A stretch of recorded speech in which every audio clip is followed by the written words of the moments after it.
In this video, we're going to talk about the NFL and particularly the New York Giants in this video. And this is all the stuff that happened during the week. And hopefully you'll enjoy this video and watch it, and I'll see you later. New York Giants grade is looking to buy a minority stake in the team. And now this is the second player that's a great player with the Giants looking to buy a piece of the team. And hopefully we do this, and hopefully this happens. Because certainly the Giants need something. They need something to turn this situation around. And I'm talking about getting a new voice in the room. The problem with the Giants right now is that they seem to be without any kind of leader in the room. Maybe bring in a guy like Michael Strahan, who was a leader on the field, or a player like Eli Manning, who was a leader on the field. Maybe these guys can kick this thing in gear, and the Giants can turn this situation around because they've been bad for so long. Well, you let me know what you think about that, and I'll see you later. Hi, everybody. This is the Football Hut, the amazing, spectacular, terrific, the great one, the People's Champion, your host, the Hut. Welcome back to the Football Hut. Hopefully you like this video and hit that subscribe button. One of the things I like to see is athletes that are trying to make a comeback, and it's probably the most difficult sport to do this, and this is in NFL. And we're seeing, and I saw this, and we're going to read you this article about Jason Pierre-Paul trying to come back. Former Giant trying to make a comeback after being gone for a while. And let me read you the article. Ex-New York Giant Jason Pierre-Paul eyes NFL return. Former New York Giants first-round pick and two-time Super Bowl champion Jason Pierre-Paul is seeking a return to the NFL in 2025. JPP, who last played with the Baltimore Ravens, in 23, is looking to sign with a team where he can contribute. Before last season, Pierre-Paul made a bold proclamation saying whoever signed him would win the Super Bowl. Of course, JPP never got signed last season and remains hungry for an NFL return, as he told TMZ Sports. Quote, I still got it. Whoever gives me that opportunity, they will see. Last year, I didn't get a chance to play. It was disappointing, but like I said, this is a business. When people feel like they don't need you, you've got to show them, and I'm in the gym 24/7. My trainer, Mike. I feel good. I feel like the young 24 me. I can't say 21. Down to 270 pounds, I've got abs. I haven't had abs since my rookie year. So that's just the hard work I'm putting in and what I'm striving to get. Because anybody that gives me an opportunity, I'm ready to go. Ready to rock right now, and they'll be like, yo, why wasn't he playing last year? And that's what I want them to say. Following a trade in 2018 that sent Pierre-Paul from the Giants to the Buccaneers, in exchange for draft compensation, he continued to play at a high level. He racked up 33 sacks in the 4 seasons with Tampa Bay and won a second Super Bowl. He then played 14 games for the Baltimore Ravens in 22 before spending time in 23 in 2 practice squads of the New Orleans Saints and Miami Dolphins. He did play 1 game in 2023. Pierre-Paul was selected 15th overall by the Giants in the 2010 NFL Draft, and had a great stint with the team, contributing to the Super Bowl 46. Of course, plenty will remember JPP for the fireworks accident in the summer of 2015, which he severely injured his hand, lost multiple fingers. Yeah, that was rough. Pierre-Paul appears to be in the best shape he has been in years, as he continues to stay ready for his shot and his return. The Giants' depth at the position, it's unlikely they would add a 36-year-old at this stage of his career.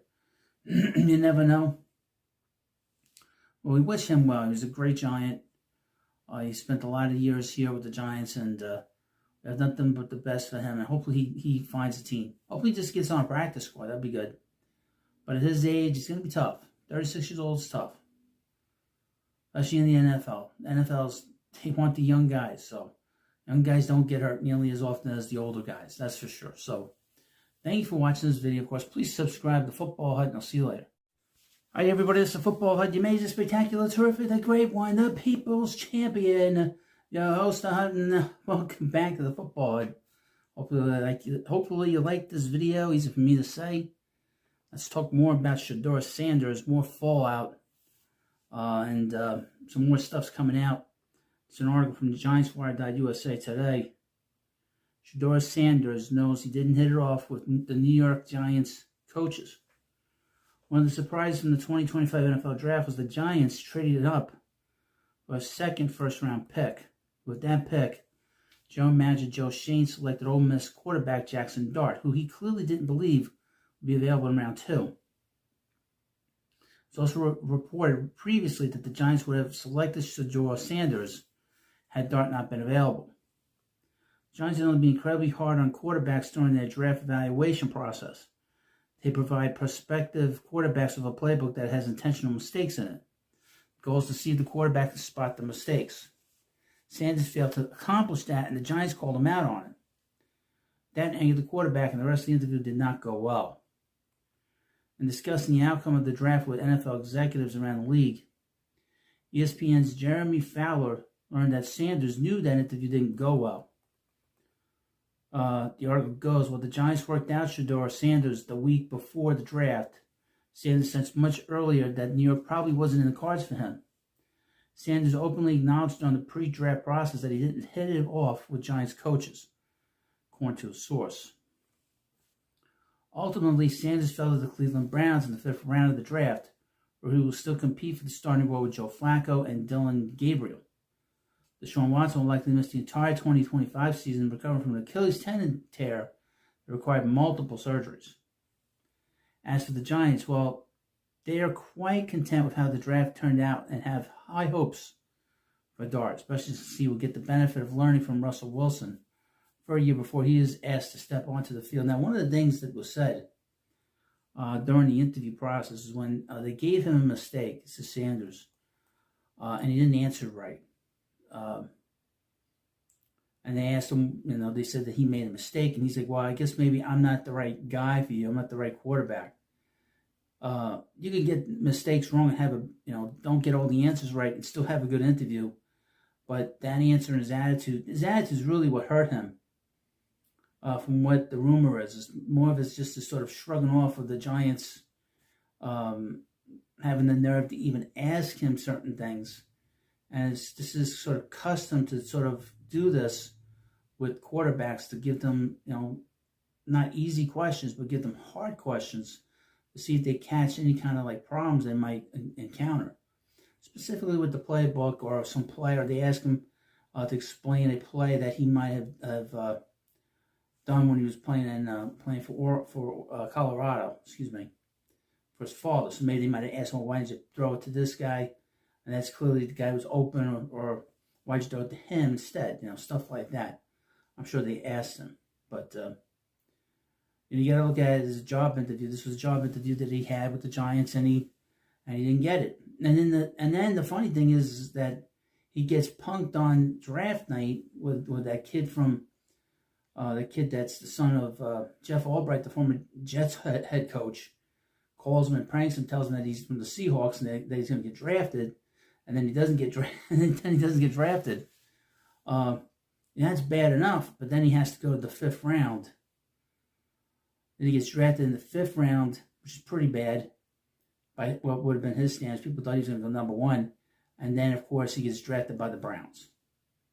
So it's insult to injury, all the stuff that happened to him, and he got drafted by the Browns. That's not great. So, and he's a 3rd-string quarterback, and the number 1 quarterback is out the rest of the year, and he's behind 2 other guys. One who's like 100 years old, Joe Flacco, and Dylan Gabriel. So he's number 3 really he's number 4 on the pecking list. So, but he has a lot of hard work. He's got a lot of work to do to get to be number 1. We wish him well, though. I will say that. So, thank you for watching this video. Of course, please subscribe to the Football Hut, and I'll see you later. Hi, everybody. This is the Football Hut, the amazing, spectacular, terrific, the great one, the People's Champion. Your host, the Hut. Welcome back to the Football Hut. And hopefully, you like this video and hit that subscribe button. So, as you know, if you don't know, there was a big trade on Wednesday between the Steelers and the Cowboys. And we're going to get into this. This is a massive trade. And it really does a lot of things for both teams. Let's get into it. And, of course, wide receiver George Pickens was traded from the Pittsburgh Steelers to the Dallas Cowboys. The George Pickens trade from the Steelers to the Cowboys remains a hot topic. And for a lot of people, fans, analysts, insiders, and everybody has a different reaction. The trade was finalized on May 7th. And the Cowboys acquired Pickens and a 2027 sixth-round pick in exchange for the 2026 third-round pick of the Cowboys and a 2027 fifth-round pick for the Cowboys. And there's a lot of excitement. The positive reactions for the Cowboys, or from the Cowboys, is that they have a wide receiver duo. And many Cowboys fans and analysts are thrilled about pairing Pickens with CeeDee Lamb, who's a great wide receiver, creating one of NFL's most formidable receiver tandems. I mean, really, and Pickens' deep threat ability and contested catch prowess and his ability to catch the ball is going to be, it's going to be something that people are going to be very excited about. And a lot of people, like, say, Craig Carton, called the trade highway robbery and a phenomenal deal for Dallas. And the Cowboys now have a top-tier wide receiver duo, rivaled by only a few teams. And a lot of fans expressed unbridled enthusiasm. Posted, yes, Lord, celebratory, and people celebrating, going crazy, and of course reflecting optimism about the offensive push and boost that Dak Prescott's going to get as quarterback. And people are very excited. This was an aggressive move by Jerry Jones, who's 97 years old. And a lot of people are praising this move by the owner for making and it's a bold move after passing on receivers in the draft. I mean, he passed on a lot of good receivers, a lot of young receivers, and he made this trade.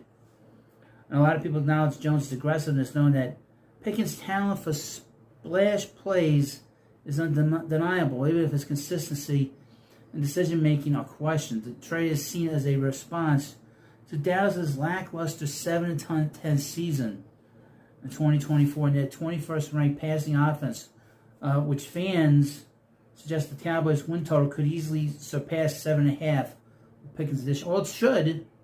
You got another threat out there for a very good quarterback. You would think that will help them. Now, what's the potential for him being in Dallas and just the whole thing? People argue that Dallas' culture and Prescott's leadership could help Pickens mature. And we'll see on that. You never know about people. Addressing his past volatility. See, the trade is giving Pickens a fresh start where he can thrive as a player and as a man, as a human being. Especially with a stable quarterback like Prescott, unlike the revolving door of quarterbacks, Kenny Pickett, Mitchell Trubisky, Justin Fields, Russell Wilson. Oh, Russell Wilson was with the Giants, and Justin Fields is with the Jets. And these are guys that he played with in Pittsburgh. Concerns about his contract year linger, with users and a lot of people believing uneasy about the lack of a long-term extension plan. But we'll see when we get close to a training camp. Now, what are some of the concerns and the criticism the Cowboys are getting? His behavioral issues. This is Pickens' issues with his behavior. A significant portion of people are, conversing on Pickens' history of on-field incidents, such as unsportsmanlike conduct penalties, a scuffle with Browns Greg Newsome the second, and a face mask incident with Cowboys Jordan Lewis in 2024. People call Pickens one of the biggest head cases in the NFL, warning that move from Mike Tomlin's disciplined coaching to what they perceive as a weak Cowboys culture. Well, the Cowboys have not been good for a very long time. Could easily amplify his issues. They also predict to be unhappy with fewer targets behind Lamb, potentially leading to locker room drama. And people say there is some, cost to, in terms of the trade and the contract situation. Some fans question whether Dallas overpaid for a one-year rental, given Pickens' final year of his rookie contract, which is $3.65 million in 2025, and no extension plans. Doesn't seem like the Cowboys want to sign him. A lot of people note the risk of Pickens leaving in free agency in 2025 if he underperforms, with the Cowboys losing a valuable third-round pick for minimum return. Additionally, his representation, by David Maguda, also Micah Parsons' agent, raises eyebrows due to Jones's straight comments about Maguda during Parsons' extension talks. And you can see if there's a cultural fit, and there are concerns. People have skepticism from other teams about Ed Pickens due to his locker room impact. Well, we'll see. Some people share Albert Breer's analysis, emphasizing the need to understand what went wrong in Pittsburgh to keep his train on the tracks in Dallas. A lot of people worry whether the new coach, Brian Schottenheimer, can manage Pickens' personality, especially after Tomlin's public calls for him to grow up following penalties in 2024. Uh-oh. That's never good. But, sometimes when you play for a coach, the coach and the player tend to smooth it out. And there's a lot of frustration by the Steelers and their fans, and they're angry at the team direction. The Steelers fans are vocal about their disappointment, with people saying that the trade, part of the worst roster of the Tomlin era, and criticize a chaotic, confusing offseason. A lot of fans lament losing Pickens, who led the team with 900 receiving yards this past year, especially after trading for DK Metcalf and partnering with other 2024 leaders like Najee Harris and Russell Wilson. The sentiment is that Pittsburgh's offense is regressing and users question the plan behind Calvin Austin III, Roman Wilson, and Robert Woods as the top returning receivers. Now, what's interesting is what's Tomlin's role in the decision. Some people believe that Tomlin was the driving force behind the trade, the sign that the Pickens rehabilitation project needed to end a year early. And a lot of fans are split. Some respect Tomlin cutting ties with volatile players, while others have not. Outweighing his issues and trading him for a third-round pick is underwhelming for a player with wide receiver one potential. They fear, and a lot of people fear, placing him via the draft will be futile, as Tomlin rarely plays rookies early. And then there's Aaron Rodgers. Trade fuels speculation about Aaron Rodgers potentially joining the Steelers, but post-knowing Tomlinson's decision may have been to avoid a clash between Rodgers and Pickens' very strong personalities. A lot of people have debated whether the trade makes Rodgers' job harder without Pickens, or easier by removing a distraction. Well, especially with Metcalf as a new wide receiver at number one. But frustration persists about the Steelers' improving receiver depth and lack of a clear quarterback plan, with only Mason Rudolph, Skylar Thompson, and rookie Will Howard currently on the roster. Now, what are people saying about it? How they reacting? A lot of people rate them all kinds of things. Some people are giving high grades to the Cowboys, praising the creation of a dynamic duo while acknowledging Pittsburgh's solid return. At the same time, questions have arisen if Dallas can manage Pickens-Atkins, given Pittsburgh's credit for securing future assets, but highlighting the immediate offensive downgrade. Fans engaged with all this talk and stuff, with some agreeing Dallas won short term, while others see Pittsburgh long term draft capital as a smarter move. Who knows? Now, what are the Steelers going to do? A lot of people speculate Pittsburgh could use their 2026 third-round picks, including the one from Dallas, to trade for a veteran receiver like DJ Moore, Brandon Ayuk, or Romeo Dubes. And a lot of people have said, suggest the Steelers focuses on a long-term competitiveness, possibly targeted quarterback for their franchise in 2026. But a lot of people remain skeptical about replacing Pickens' reduction in 25, especially after failing to address the position in the 2025 draft. Now, the playoff push, this is what people are talking about. For Dallas Post, and people are saying, frame the trade as a win-now move, aligning with their NFC East arms race against the teams like the Eagles. For the Steelers, the trade is seen as a step back by 2025 playoff hopes. It certainly is. The fans worried about a tougher schedule and an offense overly reliant on Metcalf and a tight end Pat Freiermuth. Contrasting team directions, the Cowboys are going all in, and the Steelers are going back. Well, we're going to find out very quickly. People have sort of these different emotions when a big trade happens, and we're not going to know until the games start. We're going to see how Pickens plays with Lamb, and how he's able to handle having a really good quarterback, a stable situation with a good quarterback, and we're going to see how the Steelers do, and are they going to go and sign Aaron Rodgers? And that's a drama in and of itself. But You let me know what you think about this video. And, of course, please subscribe to the Football Hut, and I'll see you later. Well, some interesting roster news for the New York Giants. They have released and cut wide receiver Little Jordan Humphrey. Interesting move. With two 90-man roster spots needed to accommodate a 13-player undrafted rookie free agent class, the Giants were forced to part ways with two veterans. On Thursday, the team started that process by waiving defensive lineman Casey Rogers. On Friday, the Giants released Little Jordan Humphrey, and he just signed a recent contract in March for $1.245 million. So he wasn't here that long with the organization, so he's gone. They had to make all this room for all these undrafted free agents. So thank you for watching. Hit the subscribe button before you go, and I'll see you later. All right, everybody, this is the Football Hut, the amazing, spectacular, the terrific, the great one, the people's champion. Your host, Hut. Welcome back to the Football Hut, and hopefully you like this video. Hit that subscribe button. This is day 2 of training camp for the mini camp for the rookies, and I got a bunch of stuff here for you. This is about Jackson Dart, the new quarterback that they traded up in the draft to bring in, and this is from Giants Wire. Giants headline: Giants Brian Daboll, Jackson Dart learning new cadence, not rocket science. Well, for some players, some quarterbacks, it could be like a big science project. New York Giants opened their rookie minicamp on Friday. It was the first real look the coaches would get of their 2025 draft class and any other first-year players who want to make the team. One player in particular, quarterback Jackson Dart, was a focal point as he threw passes in 7-on-7 drills. Quote, "This is the first practice, so there's going to be mistakes," head coach Brian Daboll said. You learn from the mistakes. You teach off of them. Come back the next day, you build off of it.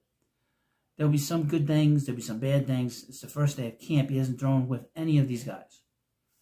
He's calling plays in our system for the first time, but same as all the other positions. They have a lot to learn. They certainly do. And he's not going to be playing, he's not going to be the starter. One thing Dart will have to learn is how to deliver the snap count, specifically the cadence, which could take time for a young quarterback to master. Dart mainly uses hand gestures during the snap count, such as clapping. Quote, "Most every college does that," said Daboll.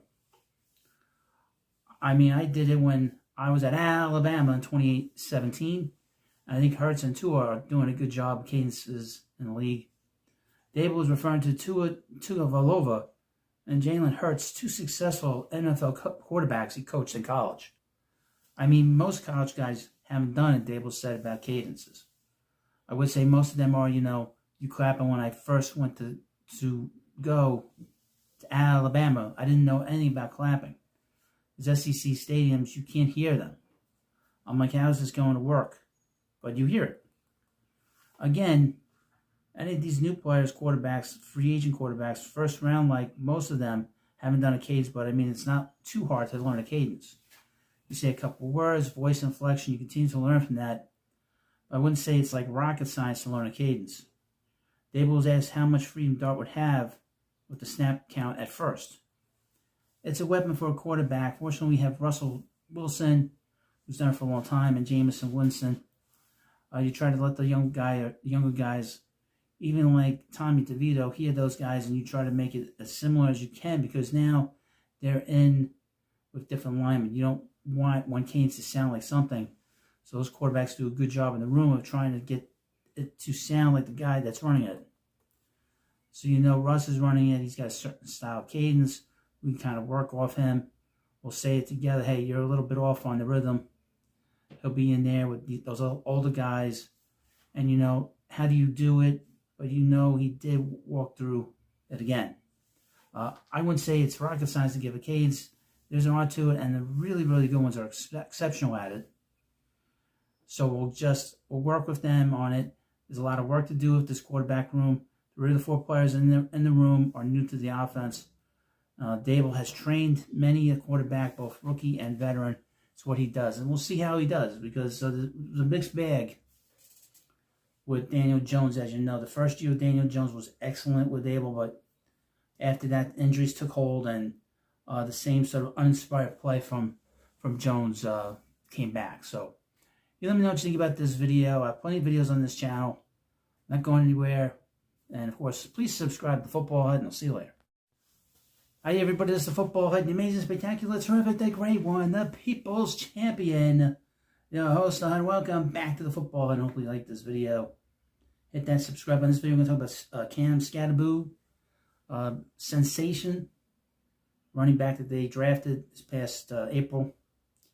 And they got a lot of stuff going on. We got rookie minicamp that's happening. It's the second day of it. Very excited for these guys and for us fans. This is from Giants Wire. Headline: New York Giants Cam Skadaboo staying humble. I've proven nothing. Now, he is a guy with a big reputation. A good one. The Giants are hosting their rookie minicamp this weekend, and their newly acquired draft picks were hard at work on day one. Michael Strahan came to talk with the rookies about the Giants' history and what it means to wear the uniform. Players met with coaches and met with some of their new teammates for the first time. Drills were run that helped show the new guys what things are like in the NFL. It was a day packed with information and excitement, and afterward, a few players spoke with the media. One of those players was running back Cam Skadaboo. Skadaboo was on the Giants' radar leading up to the draft. They thought he was someone who could complement their running back's room. They wanted him enough that when they thought they had to choose between Skadaboo and Marcus Mabeau, they took Skadaboo first. His tenacity, physicality, and athletic ability bring a new dynamic to the running back's room. When Skadaboo was asked how he keeps a chip on his shoulder after everything he's accomplished, his response was pure perfection. Quote, how many snaps in the NFL have you seen me play? 0, he said. I've proven nothing. I've proved what I am in college, but I've proved nothing at this level. So now, where I'm at, I have to prove myself, and if that's for 5 years or if that's for 10 years, I'm going to continue to prove myself. I'm the best. Do for the longest, so continue to do that and just work my butt off till that comes. In the senior season at Arizona State, Skadaboo had 295 carries, 1,711 yards, and 21 touchdowns. After losing Saquon Barkley in 2024, the Giants had to rebuild their run game. Tyrone Tracy was a great start, and Skadaboo adds depth to the position. Devin Singletary and Eric Gray round out the running backs room, and right now Skadaboo sits at RB3, ahead of Gray and behind Singletary. It probably won't stay like that for long, though. As Skadaboo gets more comfortable with the NFL game, you'll see more time on the field this fall, especially if he continues to play like he has something to prove. People are so excited for this particular draft pick. That's the biggest thing people have been talking about for weeks. Is how excited they are that he's here, because he has sort of a presence to him and an intensity to him that this Giants organization desperately needs. So, thank you for watching this video. Please subscribe to the Football Hut, and I'll see you later.